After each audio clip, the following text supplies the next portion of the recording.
Hai semua, bertemu kembali. Hari ini saya nak kongsikan dengan anda macam mana saya bina arcade kabinet ini. Hanya di Zul Yusof. Let's roll!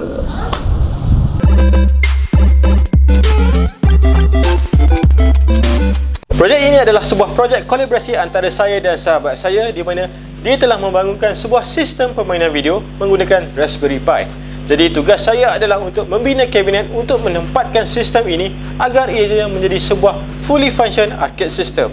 Okey, jom kita start. Disebabkan kesetukan masa untuk menyiapkan projek ini, kami decide untuk menggunakan MDF board kerana ianya murah, ringan dan agak mudah untuk dikendalikan. Kayu itu kemudiannya dipotong di lokasi menggunakan cordless circular saw yang saya bawa untuk dimasukkan ke dalam kereta. Bila sampai je dekat rumah, kita orang terus duduk dan tengok balik sama ada semua papan yang kita orang beli itu mencukupi dengan senarai cut list yang telah kita orang sediakan. Kemudian kita semak sekali lagi segala ukuran dan senarai cut list supaya tidak berlaku sebarang kesilapan sebelum proses pemotongan dilakukan. Disebabkan kita tidak mempunyai peralatan yang cukup, jadi kita terpaksa memotong papan-papan ini hanya dengan menggunakan circular saw.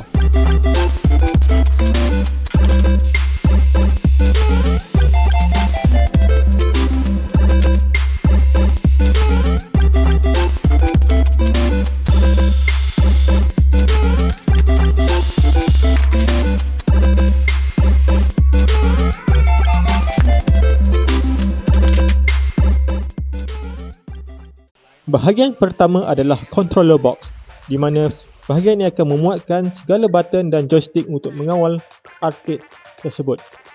Menggunakan mata drill dengan saiz yang sesuai, kita akan tebuk lubang sesuai dengan bilangan button yang ada.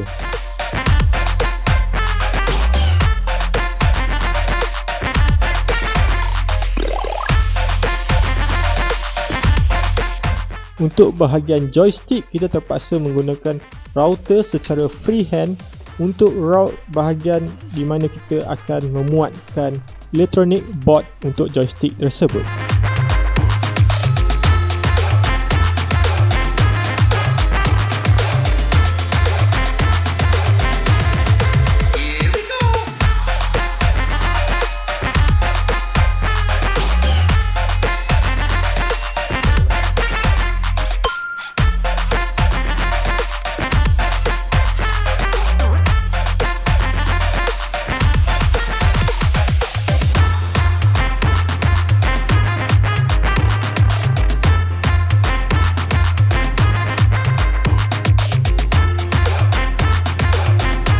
Kemudian kita hanya perlu pasang dinding-dinding untuk melengkapkan kotak bagi memuatkan controller tersebut.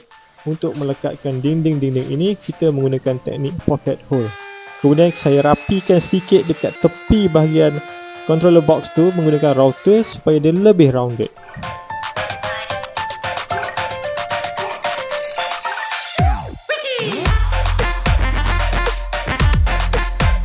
Untuk bahagian atas kabinet ini, prosesnya lebih mudah, di mana kita cantumkan kayu-kayu yang telah dipotong itu hanya dengan menggunakan skru.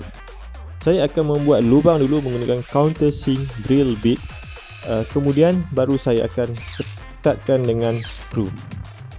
Proses ini berulang kali untuk setiap bahagian bucu.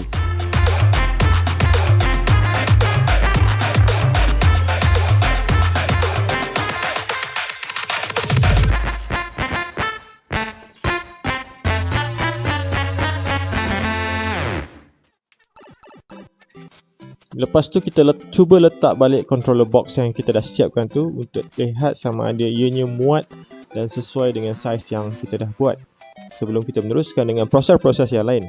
And then kita cuba juga masukkan dulu TV, monitor dan sebagainya untuk kita adjust kecondongan TV itu sesuai dengan jarak bermain kita nanti.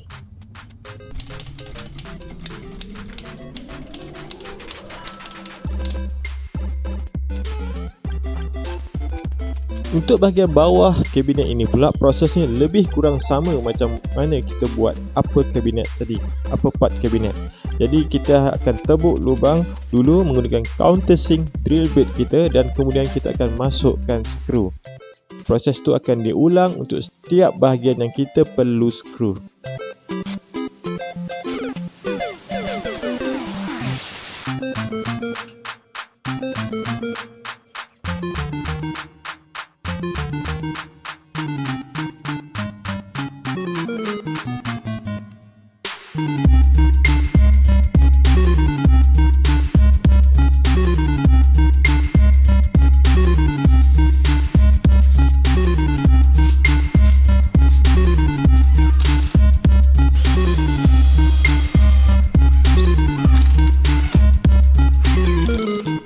Untuk tapak bawah bahagian ini kita akan pasang roda.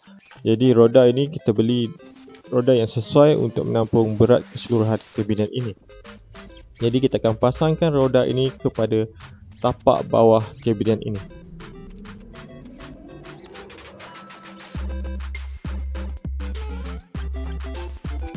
Kemudian saya potong kayu 2 strip untuk jadikan support di bahagian dalam untuk kita attachkan tapak bawah yang telah dipasang roda tadi kepadanya supaya roda itu tidak kelihatan dan sedikit ke dalam.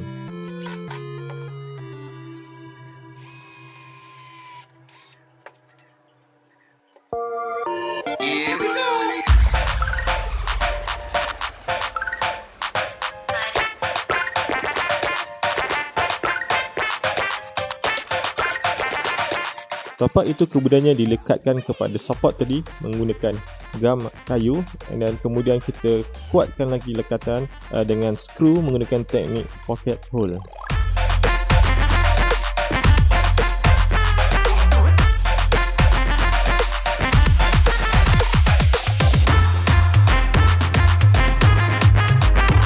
Dan nampaknya roda itu berfungsi dengan baik untuk menyokong kabinet tersebut.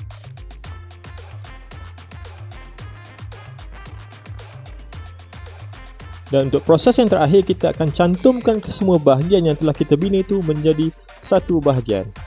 Kemudian kita teruskan dengan pemasangan komponen-komponen elektronik untuk melihat sama ada semuanya berfungsi dengan baik.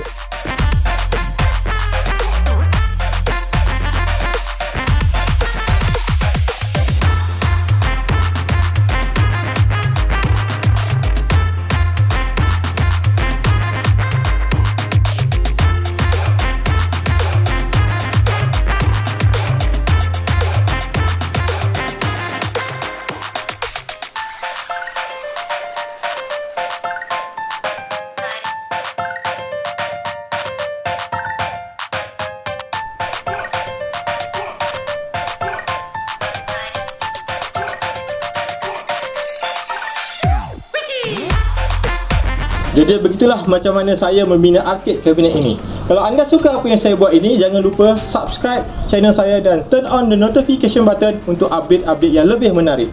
Dan kalau anda ada cadangan untuk penambahbaikan, anda juga boleh tinggalkan di ruangan komen di bawah.